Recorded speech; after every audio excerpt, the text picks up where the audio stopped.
गुरु प्यारी साध संगत जी, आप सभी को प्यार भरी राधा स्वामी जी।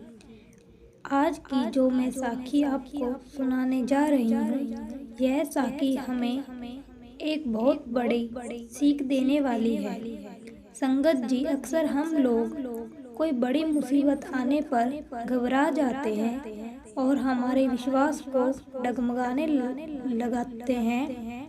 उस समय हम भूल जाते हैं कि हमारी संभाल करने वाला हमारे सतगुरु है। इस साखी में हम जानेंगे कि जब पूर्ण सतगुरु पर हमारा सच्चा और अटूट विश्वास होता है और हम मालिक के साथ जुड़ जाते हैं तो हमारी जिंदगी में क्या क्या चमत्कार होते हैं। यह घटना प्राचीन काल की है। उस समय एक राजा हुआ करता था जो बड़ा धार्मिक था। उसकी पत्नी भी बहुत धार्मिक विचारों वाली थी, परंतु उनकी कोई औलाद नहीं थी। उन्होंने कई पूजा पाठ यज्ञ हवन करवाए, जिससे जैसा उपाय बताया उन्होंने वैसा किया, परंतु उन्हें संतान प्राप्त नहीं हुई। राजा रानी की उम्र बढ़ती जा रही थी, लेकिन गद्दी का कोई वारिस नहीं था। एक दिन एक तांत्रिक ने राजा से कहा कि किसी बच्चे की बलि दी जाए तो आपके घर में पुत्र अवश्य पैदा होगा। राजा बड़ा ही धार्मिक था। उसे क्रोध आ गया कि किसी बच्चे की बलि अपने बच्चे के लिए सवाल ही नहीं उठता। इस पाप का बोझ कौन उठाएगा। इस बात के लिए राजा ने साफ मना कर दिया। राजा एक सारे मंत्री राजा को समझाने लगे कि यदि अपने लिए नहीं तो राज्य की तो सोचो। आपकी गद्दी पर वारिस कौन होगा, राजगद्दी पर कौन बैठेगा।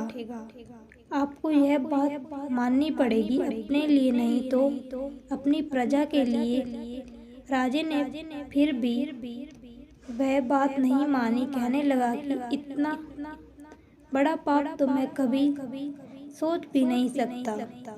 जिस माता पिता की बच्चे की बलि दी जाएगी उनकी बददुआओं में नहीं लूंगा। फिर मंत्री गणों ने सुझाव दिया कि राज्य में घोषणा करवा देते हैं कि जो भी अपने बच्चे को अपनी मर्जी से बलि के लिए देंगे उसे सोने के सिक्के दिए जाएंगे और उन्हें मुंह मांगा इनाम दिया जाएगा। अगर ऐसा हुआ तो आपके ऊपर कोई पाप नहीं पड़ेगा। तब सारे मंत्रियों की जोर देने पर राजा ने अपने मन मार कर हाँ में हाँ मिला दी।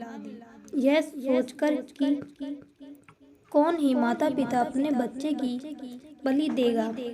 ऐसे माता पिता कहाँ होंगे जो अपने बच्चों की बलि देने को राजी हो जाएंगे।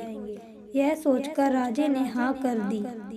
लेकिन साध संगत जी, उसी राज्य में रहने वाले एक परिवार में 7 बच्चे थे और वह परिवार बहुत गरीब था।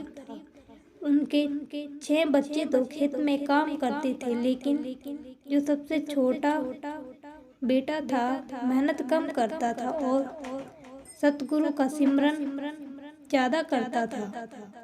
समाधि लगाकर बैठ जाता था। तो माता पिता ने विचार किया कि बाकी सारे तो मेहनती हैं, लेकिन सबसे छोटा ही बड़ा कामचोर है और जब देखो समाधि लगाकर बैठ जाता है, क्यों ना इसे राजा को बलि के लिए दे दे। हमारी गरीबी दूर हो जाएगी। हमारे पास तो 7 पुत्र हैं। यह सोचकर छोटे से बालक को लेकर वह पिता चल पड़ा। छोटा सा बालक रास्ते में पिताजी से पूछता है, पिताजी हम कहाँ जा रहे हैं। पिता कहते हैं कि तेरी बलि देने जा रहे हैं। छोटा सा बच्चा पूछता है कि बलि क्या होती है। पिता कहता है कि तेरा सिर कलम कर दिया जाएगा, उसके बदले राजा हमें बहुत सारा धन देगा। छोटा सा बालक यह बात सुनकर बड़ा ही हैरान हो जाता है और अपने पिता की तरफ देखता है कि इन्होंने मुझे जन्म दिया है। मेरे पिता ही मुझे मरवाने के लिए लेकर जा रहे हैं। हैरानी भरी नजरों से देखने लगा, लेकिन चुपचाप चलता गया, कुछ नहीं बोला। वह छोटा सा बालक जिसकी खेलने की उम्र है, उसको पिता ने मरवाने के लिए ले जा रहा है। जब पिता अपने छोटे बालक का हाथ पकड़कर ले जा रहा था, राजा के सामने उसे पेश किया गया। राजा ने इतने मासूम बच्चे को देखा और सोचने लगा, इतना प्यारा बालक, इतना छोटा, जिसकी खेलने की उम्र है, उसे देखकर राजा का मन भरा। आंखों से आंसू छिपाते हुए उसने कहा कि तेरे पिता तेरी मर्जी से तुझे यहाँ ले आए हैं, मुझे पता है ना क्यों ले आए हैं। वह बच्चा बोला, हाँ मुझे पता है, मेरी बलि देने के लिए मैं यहाँ अपनी मर्जी से आया हूँ। राजा का मन हिल गया इतने छोटे बालक के मुंह से यह बात सुनकर, लेकिन राजा क्या करता, उसके ऊपर दबाव था, उसे यह काम करना ही पड़ा। मन मारकर राजा तारीख तय कर देता है। घोषणा करवा दी जाती है कि इस दिन बच्चे की बलि दी जानी चाहिए। तय दिन पर प्रजा इकट्ठी हो गई और कसाई भी आ गया। अब छोटा सा बच्चा खड़ा है, राजा की आंखों में आंसू हैं, रानी भी घबराई हुई है। हम क्या करने जा रहे हैं, परंतु और कोई चारा नहीं है।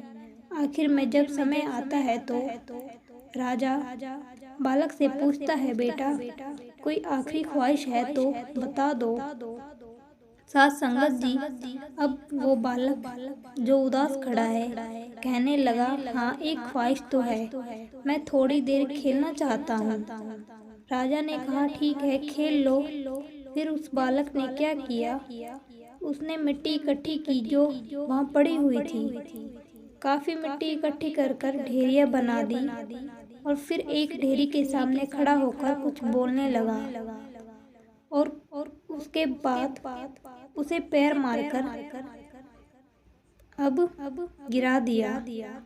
अब दूसरी ढेरी के सामने खड़ा हो गया, उसे भी कुछ बातें करने लगा और फिर पैर मार दिया। फिर वह तीसरी ढेरी के पास गया, वहाँ पर भी खड़ा होकर उसे भी पैर मार दिया।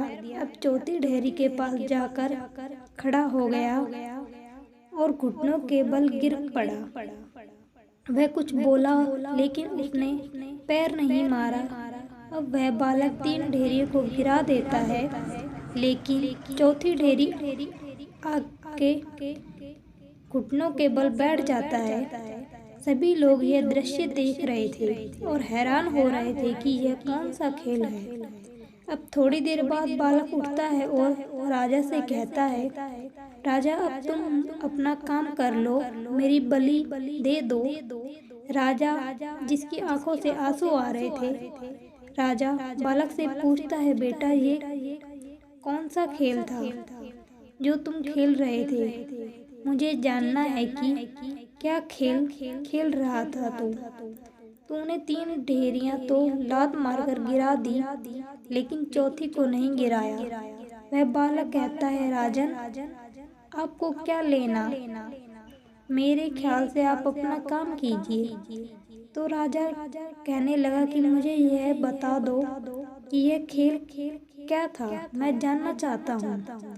तो छोटा बालक, इसे बहुत ज्ञान था, इसे घर वालों ने निखुट कहकर कुछ पैसों के लिए उसकी बलि देना ही उचित समझा।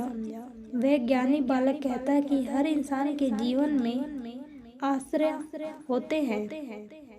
मेरे जीवन में भी 4 आश्रय थे। पहला आश्रय मेरे माता पिता। पहली मिट्टी की ढेरी मैंने उनके नाम की बनाई और उनके आगे खड़ा होकर कहा कि मुझे बचा लो, मेरी बलि होने जा रही है, मेरा गला कटने जा रहा है, मेरी रक्षा करो। फिर मैंने सोचा कि यह ही खुद मुझे लेकर आए हैं, यहीं तो मुझे मारने वाले हैं। यह तो मुझे झूठा आसरा है, इसलिए मैंने उसे पैर मारकर गिरा दिया। दूसरा आसरा मेरे जीवन का जो सबके जीवन का होता है, वह होता है राजा दूसरी डेरी। मैंने आपके नाम की बनाई थी क्योंकि राजा का काम होता है प्रजा की रक्षा करना। मैंने उस डेरी से कहा मेरी रक्षा करो, और फिर समझ में आया कि राजा के हुक्म पर ही तो मेरी बलि दी जा रही है।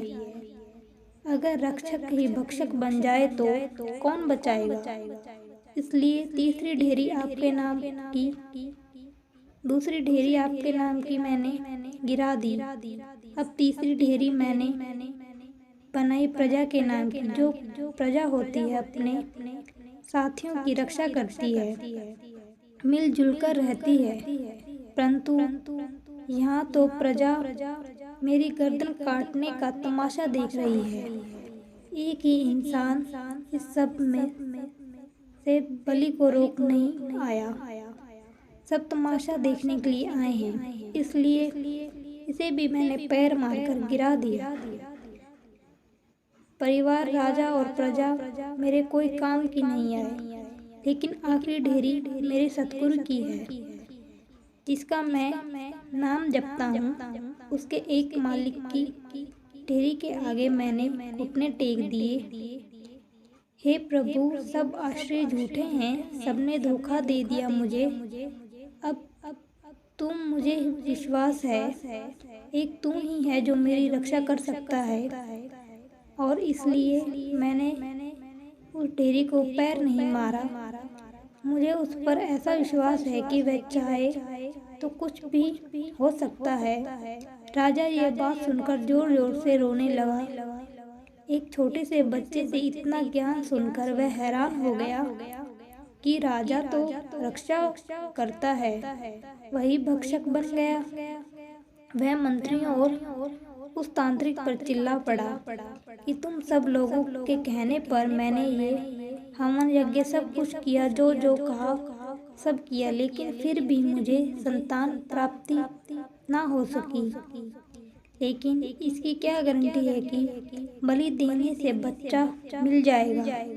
राजा ने अपनी पत्नी से लाली की यह छोटा सा बालक इतना ज्ञानी है, क्यों ना मैं इसे ही गोद ले लूं और इसे अपने राज्य का वारिस घोषित कर दूं।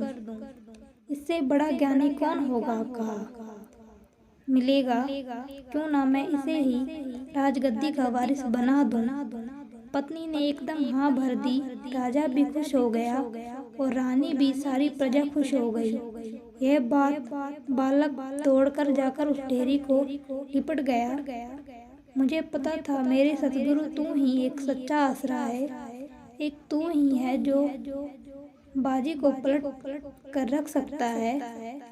संगत जी, साखी से हमें समझने को मिलता है कि सतगुरु कैसी भी बाजी पलट सकते हैं। जिसको सतगुरु पर विश्वास होता है उसको कोई बाल भी बागा नहीं कर सकता।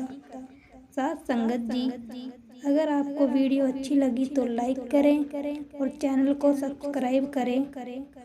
गुरु प्यारी साथ संगत जी, राधा स्वामी जी।